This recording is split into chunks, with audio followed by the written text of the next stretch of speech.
Halo semuanya, perkenalkan nama saya Nadia Valendana Marbun dari kelas 12 IIS SMA Metode 1 Medan. Video ini saya buat dalam rangka pemenuhan tugas ekonomi akuntansi dari guru pembimbing saya, yaitu Mem Imelda Florenta Manalu. Nah, di video kali ini saya akan membahas tentang persediaan barang dagang dalam akuntansi, khususnya terkait metode-metode dalam pencatatan persediaan barang dagang, yaitu FIFO, LIFO, dan juga metode average.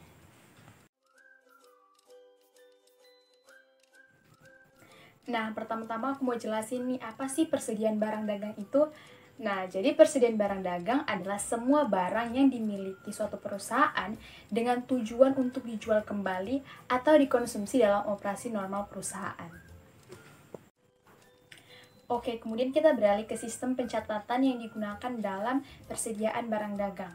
Nah, dalam persediaan barang dagang ini kita menggunakan dua sistem pencatatan. Yang pertama itu sistem periodik, atau dalam bahasa Inggris itu disebut periodic or physical inventory system, yaitu sistem pencatatan di mana persediaan barang dagang dicatat jumlahnya pada saat akhir periode dengan melakukan perhitungan fisik.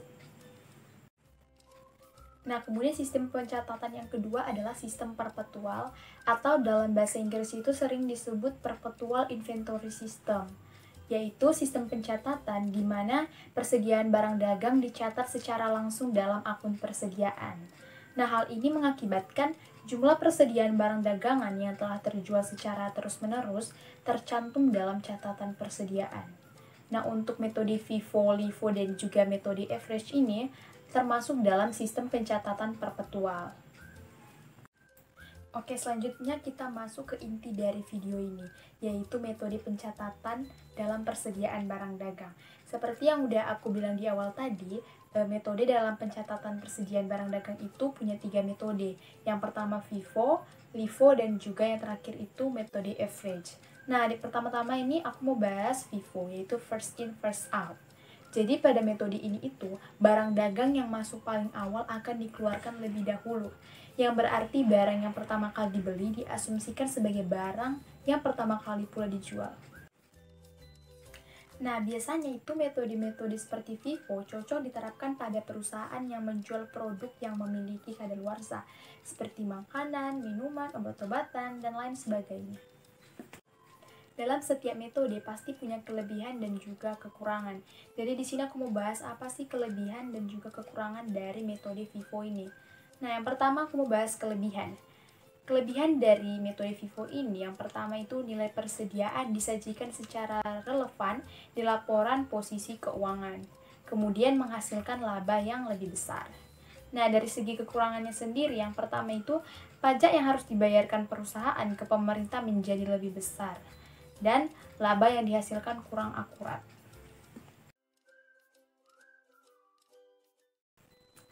Oke, kita beralih ke contoh soal. PT Marta Subur berdagang barang-barang bahan industri dan mencatat persediaan menurut sistem perpetual. Berikut transaksi yang dilakukan. Nah, untuk tanggal 1 itu langsung diisi di kolom saldo sebesar 100 unit dengan harga per unit 2.000 dan jumlah 200.000, yaitu hasil perkalian dari unit dan juga harga per unit. Kemudian di tanggal 5 masuk ke kolom pembelian. Nah, isi kolom unit sebesar 300, harga per unit 2.500, dan jumlah sebesar 750. Untuk kolom keluar dikosongkan dan langsung ke kolom saldo dengan pertama-tama mengisi saldo di tanggal 1, kemudian disusul tanggal berikutnya, yaitu unit sebesar 300, harga per unit 2.500, dan saldo sebesar 750.000. Kemudian untuk tanggal 10 itu langsung masuk ke kolom jual, jadi kolom beli dikosongkan. Nah, ambil barang di tanggal awal, yaitu di tanggal 1, kemudian isi kolom unit 100, harga per unit 2.000, dan jumlah 200.000. Karena yang dijual 300, maka perlu 200 unit lagi, dengan menambahkannya dari saldo di tanggal 5, yaitu unit 200, harga per unit 2.500, dan jumlah 500.000. Maka saldo yang tinggal sebesar 100 unit dengan harga per unit 2.500 dan jumlah 250.000. Nah, begitu seterusnya. Yang kedua, metode LIFO, first in first out. Pada metode LIFO, barang yang masuk paling akhir akan dikeluarkan lebih dahulu. Metode ini mengasumsikan barang yang terakhir kali dibeli sebagai barang yang pertama kali dijual. Metode ini biasanya diterapkan oleh toko pakaian. Hal ini karena pakaian akan mendisplay baju model terbaru di etalase. Kemudian kelebihan dan kekurangan dari metode LIFO. Kelebihannya yaitu yang pertama, mudah membandingkan kos saat ini dengan pendapatan sekarang. Yang kedua, apabila harga naik, maka harga barang jadi konservatif. Yang ketiga, laba operasional tidak terpengaruh oleh untung atau rugi dari fluktuasi harga. Dan yang terakhir itu menghemat pajak.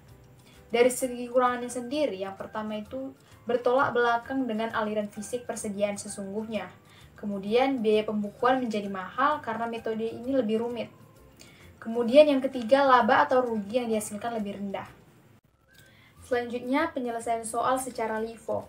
Ini dengan soal yang sama dengan FIFO di awal tadi. Untuk memulai pencatatan, terlebih dahulu ditulis nama perusahaan di atas bagian tengah. Kemudian di bawah, perusahaan barang dagang secara LIFO. Lalu di bawahnya lagi periodenya, yaitu Maret 2021. Untuk tanggal 1, sama seperti FIFO, langsung ke kolom saldo dan mengisi kolom unit 100, harga per unit 2000, dan jumlah 200.000. Selanjutnya di tanggal 5. Karena transaksi pembelian, maka kolom yang dipakai yaitu kolom pembelian. Tuliskan unit 300, harga per unit 2.500, dan jumlah 750.000. Kolom keluar kosong, lanjut ke saldo. Sama seperti FIFO, di bagian awal terlebih dahulu tulis saldo sebelumnya, yaitu unit 100, harga per unit 2000, dan jumlah 200.000. Lanjut di bawah isi transaksi tanggal yang bersangkutan, yaitu unit 300, harga per unit 2.500, dan jumlah 750.000. Lalu di tanggal 10, karena transaksi penjualan, maka kolom masuk dikosongkan.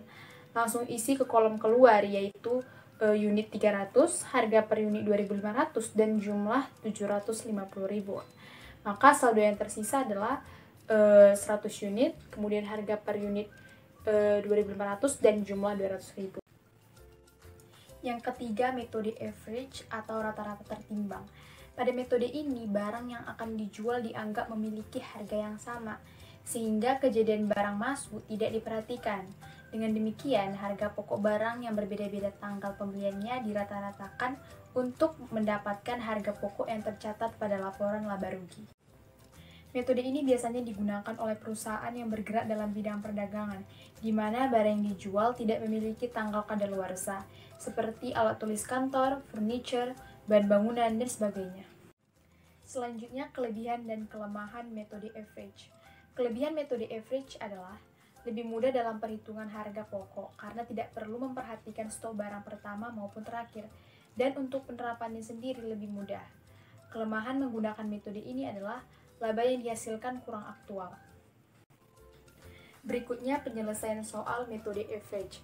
Seperti biasa, tulis terlebih dahulu di atas bagian tengah nama perusahaan, persediaan barang dagang secara rata-rata, kemudian periode.